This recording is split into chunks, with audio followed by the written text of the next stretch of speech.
Hello, and welcome to Introduction to Safe Zone Trainings and LGBTQ Identities offered through UNC Greensboro's Office of Intercultural Engagement. This presentation is meant to serve as an introduction to foundational concepts and terminology you will need in order to effectively engage in a more meaningful discussion and dialogue as part of our facilitated in-person workshops.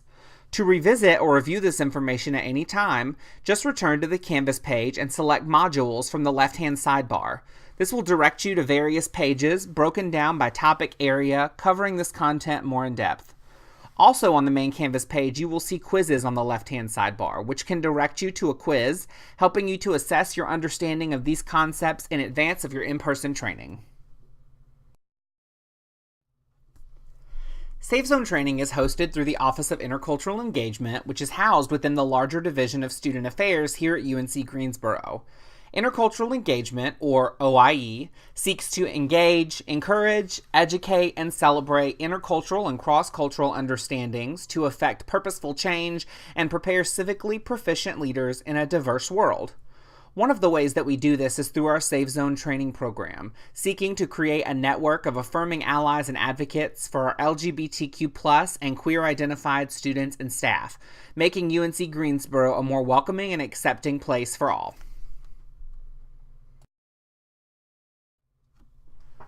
The mission of our Safe Zone training program is to create a network of affirming allies who promote a campus environment that is open and welcoming to all LGBTQ+ students, faculty, and staff. As was mentioned earlier, this presentation is meant to serve as an introduction to concepts and terminology, which will hopefully allow you to more meaningfully engage in the space for open and honest discussion that happens in our in-person workshops. These workshops and those discussions are imperative as they encourage and stimulate creative thinking on these rather complex topics and also allow you to discuss and ask questions with other colleagues and students that are related specifically to our LGBTQ+ and queer student populations here at UNC Greensboro. Before moving forward, it is important that we have a firm grasp on the concepts of sex, gender, and sexual orientation. While these may seem really simple, they are often used interchangeably in conversation daily, which can be problematic for this discussion. Sex is a categorization based on genitalia, reproductive organs, and chromosomes that is assigned at birth, while gender is an individual's sense of being a man, woman, or any other gender. It is important to realize that gender is a conscious process of coming to terms with one's own gender identity, while sex is a decision that is made based purely on biological factors. Also important is to look at our clarification of any other gender in the definition of gender. This recognizes that there are genders outside of the binary of man and woman, and that gender is a fluid and comprehensive spectrum. Sexual orientation is an enduring, romantic, emotional, and/or sexual attraction or non-attraction to other people. Important things to note when looking at sexual orientation as we move forward is that lack of attraction can also be a part of someone's sexual orientation or sexual identity, as well as romantic attraction and sexual attraction can be different for people, and they can look different in how they manifest in people's sexual orientations or identities. It is important to remember that sex, gender, and sexual orientation are very complex topics, but there is a device at this level that can help you remember the basic differences and similarities. All you need to do is think of a pair of pants. Sex is what's in your pants, or the characteristics that are biological and are assigned to you at birth. Gender is your conscious process of coming to terms with who you are and your gender identity, thus the pants that you choose to wear and your gender expression. Sexual orientation is whose pants you want to get into, or the romantic and sexual attraction you feel towards others. Again, these are very complex and nuanced topics, but if you need a foundational device in order to remember the differences and similarities, pants are a good go-to. Before we delve into the expanded definitions of those terms making up the LGBTQ+ acronym, it is important to look at a few different things. First, why do these terms exist? Using so few words to define such a large and diverse group of people can be problematic in that it can lead to stereotypes.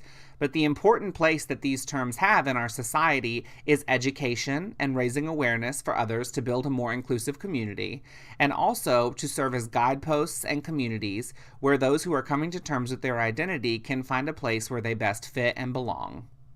Another thing to remember about these definitions is that although this is how we have chosen to identify these, they are loose, fluid, and ever-changing. It is important to allow individuals to define their own identity.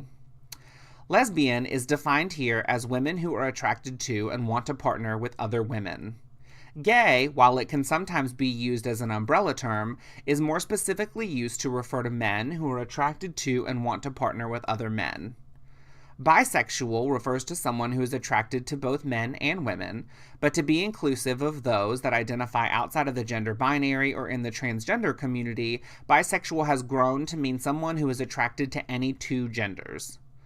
Transgender is an evolving term to cover the various stages of being transgender, and also is used as a much larger umbrella term for many trans identities. Two-spirit is a Native American or indigenous identity in which an individual manifests both a masculine and feminine spirit. While it would be inappropriate for someone that doesn't identify as Native American or indigenous to identify as two-spirit, we include this definition here to show the rich history of duality and manifestation of masculinity and femininity in the human identity.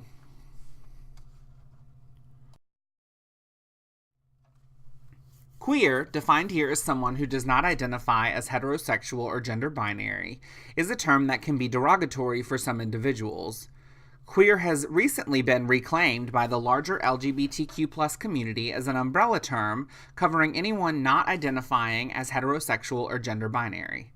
Questioning, also representative of the Q in the acronym, is a process of exploring your own identity in the outside world, coming to terms with who you are in terms of sexuality and gender. Intersex is a complex term, but is defined simply here as the variation in sex characteristics. Intersex encompasses factors such as reproductive organs, genitalia, or chromosomes that vary outside of the male and female binary and are identified at birth. It's important to remember that one can be born intersex with no varying physical characteristics, but may carry chromosomes that are not typically male or female. Estimates range from 1 to 3% when looking at what portion of the human population is identified intersex at birth.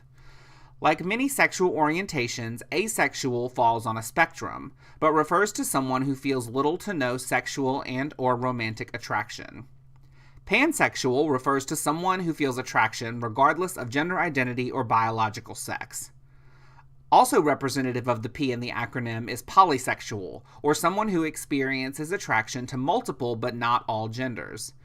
If you look at it as a tiered system, bisexual refers to someone who is romantically and/or sexually attracted to any two genders. Polysexual refers to someone who is romantically and/or sexually attracted to multiple but not all genders, and pansexual refers to someone who feels attraction regardless of gender identity or biological sex.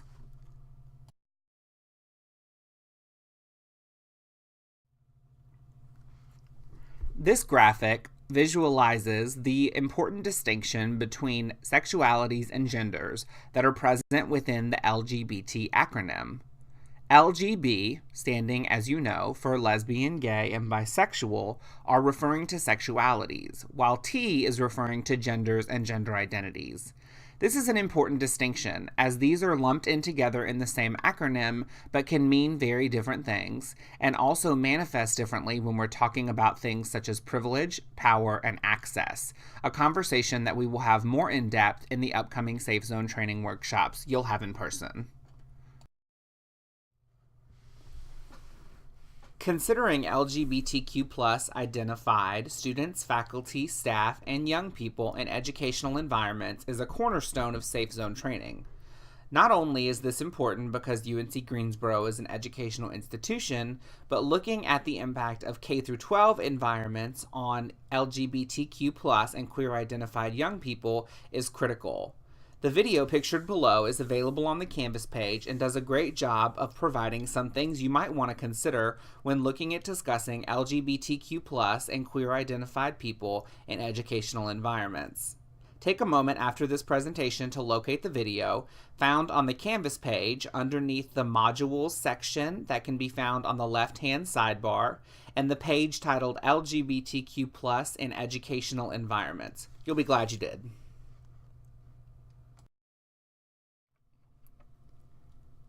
Now you're ready to dive headfirst into our full Safe Zone training, which consists of 3 in-person individual workshops, each lasting approximately 3 hours long. Safe Zone 1.0 is designed as an introductory workshop for individuals who are interested in learning more about LGBTQ+ identities, which you've gotten a great start on here. 2.0 is a workshop designed for those that have completed 1.0 and are looking to take a more active role as an advocate or ally in the LGBTQ+ community. Advanced concepts are shared, and we will explore intersectionality, privilege, power, and identity development models for ongoing growth. Transzone, a workshop designed for those that have completed 1.0 and 2.0 and are ready to learn about the many gender identities that fall underneath the transgender and queer umbrellas. We're looking forward to seeing you at an in-person training soon.